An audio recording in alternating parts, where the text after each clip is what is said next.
Herkese merhaba. Nihayet bu gülü yapıp montelemeyi çok soran olmuştu. Size onu göstermeye çalışacağım bugün. Şimdi ama önce çanta ölçülerini merak edenler olmuş. Çantayı ben burada tek tek yapıp sizinle paylaşmayacağım. Size anlatacağım, ölçülerini vereceğim. Zaten çok basit. Ben şöyle bir kamerayı büyütmeye çalışayım. Şimdi bakın çantamız bu. Şöyle bir tabanı var. Şimdi ben öncelikle size şunu söyleyeyim. 3,5 numara tığ kullandım ben bunları yaparken. Bu çantayı yaparken. Şöyle. 3,5 milim.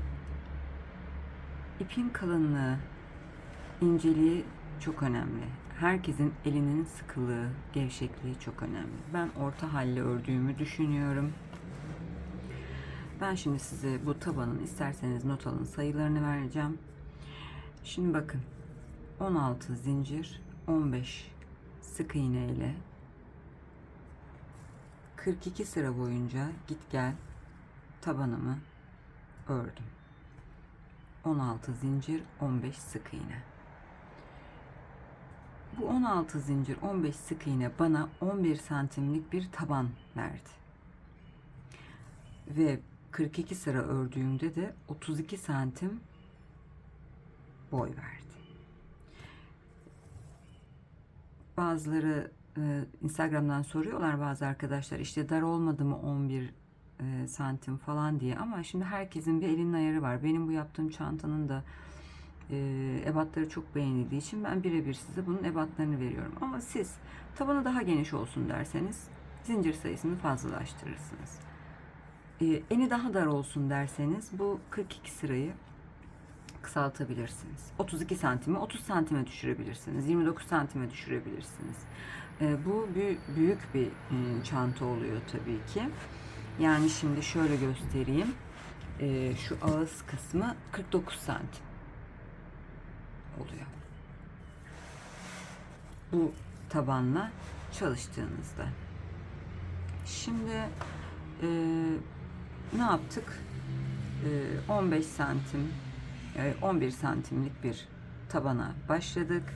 İstediğimiz uzunluğa getirdik. Ben 32 santime getirdim.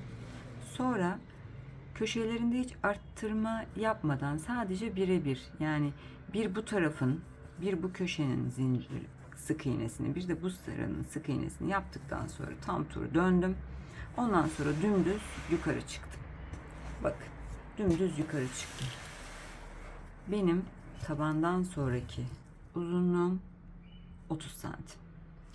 Bu mesafe 30 santim. Şimdi size zaten ölçüleri veriyorum. Tek tek mezurayla da göstermek istemiyorum açıkçası. Ki gülü göstereceğim size. En sonda şöyle bir geçiş yaptım çantayı bitirmek için. Şu köşelere de işaretleyicilerimi taktım ki saplarını falan takacağım daha sonra. Şimdi bu gülü alayım şöyle. Şimdi çanta bu kadar. Çanta problemli bir çanta değil. İstediğiniz her türlü çantanın üzerine de dikebilirsiniz ayrıca bu gülü. Ben bu şekilde yaptım. Siz ister kare yaparsınız, yuvarlak yaparsınız. Gerçekten hiç fark etmiyor. Şimdi bu gülün tarifini de şöyle bir yaklaştırayım tekrardan. Şimdi bu gülün tarifini de daha önce ben hem Instagram'da paylaşmıştım hem de YouTube'da paylaşmıştım. Nasıl monte ettiğimi sordunuz. Şimdi şöyle bakın. Şöyle başında ve sonunda ipler bırakmıştım ben. Görüyor musunuz? Yani aslında gerçekten çok zor değil ve çok doğaçlama. Yani bunun bir tekniği yok açıkçası. Yani ben şimdi size burada gösterirken de hani yanlışlık bile yapabilirim. Sıkıntı değil. Çünkü gerçekten çok doğaçlama. Şu uçlara değmeden altlardan biz bunu birleştirmeye başlayacağız. Mesela bakın şuradan bir arkaya geçiş yapıyorum. Önemli olan hepsini birbirine tutturabilmek. Gülümüz dağılmasın ama dışarıdan da belli olmasın. Bakın mesela şimdi şurayı şöyle birleştireceğiz. Şu an arkadayım. Görüyor musunuz? Şimdi önce şu başlangıç kısmımız ya burası. Burayı iyice bir toparlamak gerekiyor. Bu gonca kısmını iyice bir şöyle yapalım. Toparlayalım. Şimdi burayı toparladık. Şu kısmı. Şimdi ne yapabiliriz? Şöyle yapabiliriz. İkinci kata geçebiliriz. Bakın. Şu V kısımları örmüştük ya. Bakın. Şöyle mesela. Geçtik. Bunu buradan çekelim. Çok sıkmayacağız ki gülümüz de tabi buruşmasın. Bakın. Geçtik. Değil mi? Hep böyle düzelte düzelte. Yani bunun gerçekten bir sırası yok. Bir hizalaması yok. Hissederek neresi elden geçmiş, neresi geçmemiş diyerekten. Şimdi mesela şuradan şöyle geçelim. Bak. Geçtik.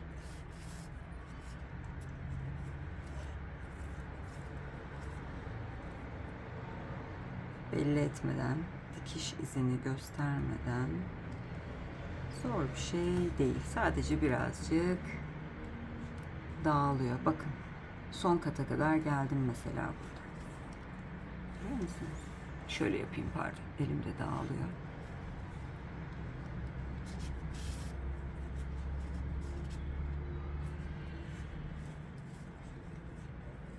Bakın şurası toplam. Daha alt katlar duruyor. Zaten dağıldığı zaman hissediyorsunuz. Şimdi bunu mesela neredeyim? Bir görelim nerede olduğumuzu bakın. Gördük mü? Hemen şuradan bir tane takalım. En üst katı da toparlamaya başlayalım. Şöyle aralardan girelim. El değmemiş yerlerden, yani daha önce diktiğimiz yerlerden değil de dikilmemiş yerlerden böyle kibar kibar geçmeye çalışıyorum. Çok sıkmadan gülümüzün şeklini de sürekli koruyarak.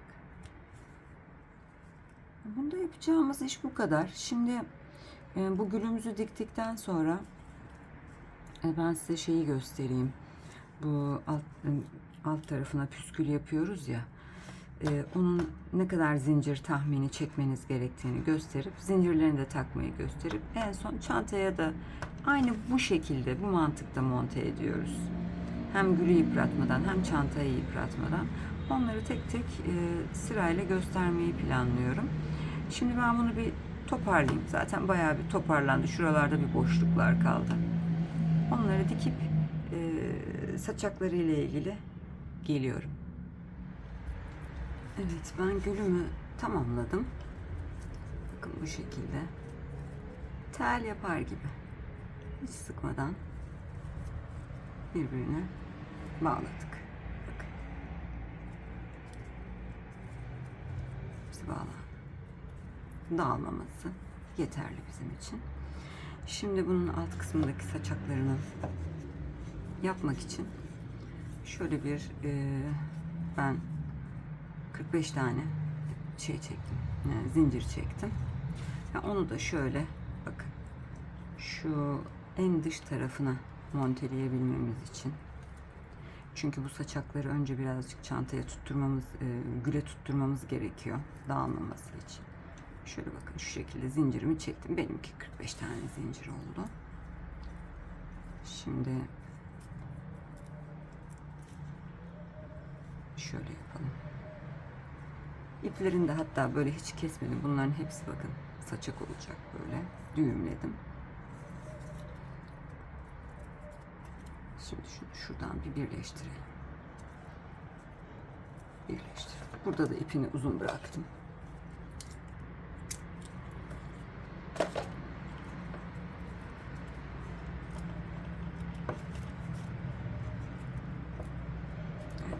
Bir düğüm atalım. Şimdi bunun üzerine saçaklarımızı yerleştireceğiz. Ben şimdi çantaya ölçtüm. Benim çantam da bir tık büyük olduğu için saçakların da ben bol olmasını seviyorum. İnce ince durmasını sevmiyorum. 35 santimlik iplerimi 35 santim kadar kestim. Şimdi bunu bu şekilde bakın saçaklarını takmaya başlayacağız.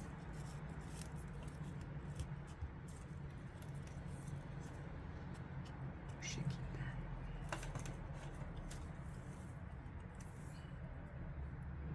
Şu ortalayıp tek tek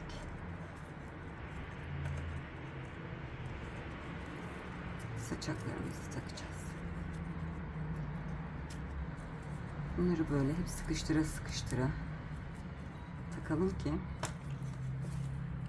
bir tane daha takayım. Saçakları bol bol olsun. Daha havalı göründüğünü düşünüyorum ben. Bu şekilde. Şimdi saçaklarımızı takacağız. Şöyle.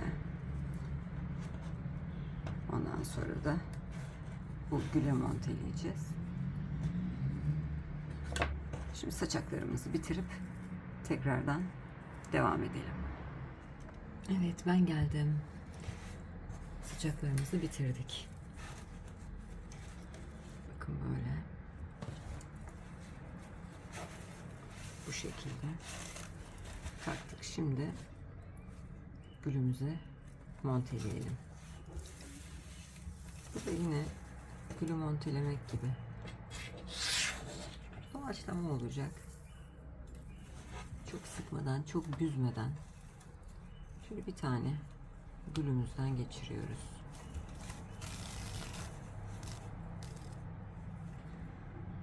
Şöyle birazcık yaklaştırayım.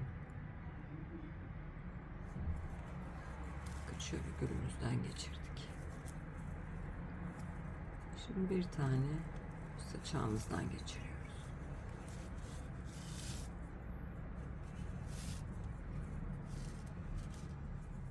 Çok sıkmadan. Bakın. Bir tane şöyle gülümüzün ucundan geçirelim. Tel yapar gibi. Bir tane şöyle yapalım. Bir ondan, bir ondan. Gülümüzden. Yani yerinin çok önemi yok. Sadece birbirlerine yakın olsunlar yeter. Büzüşmemesi için. Bir tane şu saçağın altında.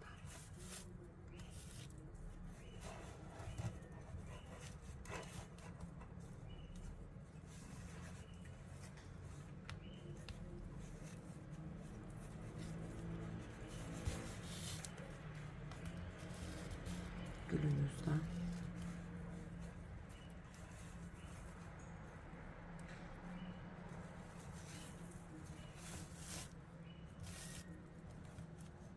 saçaktan. Şimdi bunu güzelce monteleyelim. Ondan sonra bir de çantaya nasıl monte edildiğini göstereceğim size. Ondan sonra işimiz bitecek. Evet.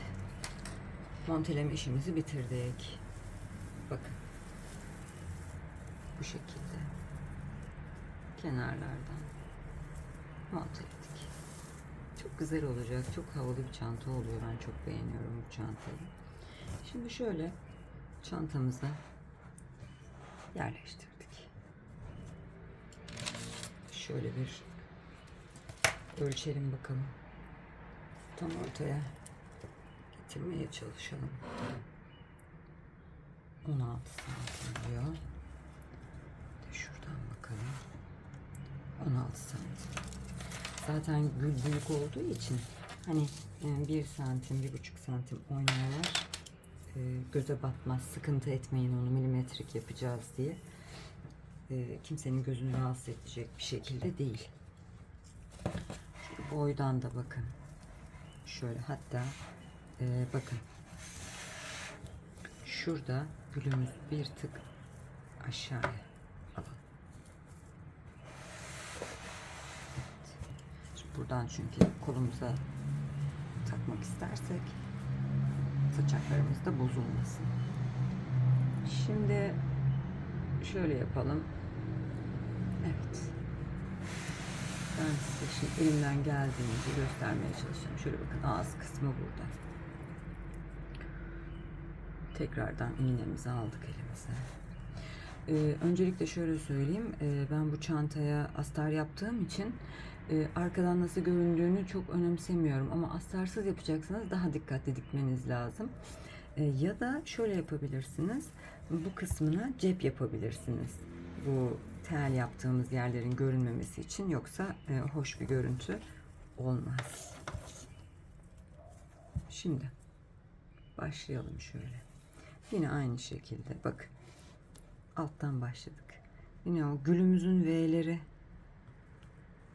vardı ya altta. Ben size şöyle göstermeye çalışacağım. Bakın şu boşluk V'ler var ya, buralardan yine böyle çok sıkı olmadan yapacağız. Baştan beri söylediğim gibi. Tam daire şeklinde ipimizi şuradan tutalım, kaçmasın alttan. Bakın. Şimdi yanındaki delikten giriyoruz.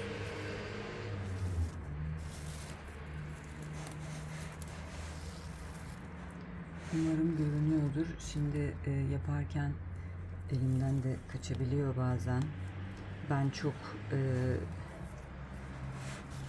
bir daha bir tık acemisi olduğum için video çekmenin, sadece burada size böyle ayrıntılı çanta videoları şu an çekemiyorum. Ama böyle püf noktaları, beğenilen çantalarımla ilgili bilgileri vermeye çalışıyorum. Bak, yine alttan devam ediyoruz. Hiç zorlamadan en bulduğumuz basit yerden girip ben size bu şekilde anlatmaya çalışıyorum. Çünkü hani hem örüp hem sipariş yapıp hem YouTube videoları çekmek gerçekten çok zor bir iş. Allah kolaylık versin bunları da yapan arkadaşlarıma. Ben de tabii heves ediyorum, istiyorum faydalı olmak bir şekilde. O yüzden böyle ufak ufak başladım çekmeye. Umarım beğenirsiniz. Siz de beğenip beğenmediğinizi, sevip sevmediğinizi bana yorumlarda belirtirseniz ya da sorularınız olduğunda bana Instagram'dan şöyle yapalım. Şuradayız. Bana Instagram'dan da ulaşabilirsiniz. Instagram adresimi de takip ederseniz sevinirim. Tabii şimdi bu şekilde bir vakit harcıyoruz. Ve yaptığımız işin beğenilip beğenilmediğini bilmek güzel bir şey. Ben eleştiriye açık bir insanım. Kalbimi kırmadığınız sürece. Bakın şöyle şuradan geldik. Masanın üzerinde yapmak tabii bunları bir tık daha zor oluyor. Ben normalde bunları eski usul şöyle koltukta oturup dizimde işliyorum.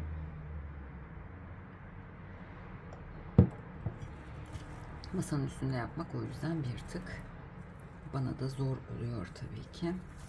O yüzden böyle ufak ufak ilerliyoruz. Bakın şurada görüyor musunuz delikleri? Bir delik daha var. Umarım siz de yaparsınız, keyif alırsınız. Çok keyifli. Ben bu işi yapıyorum.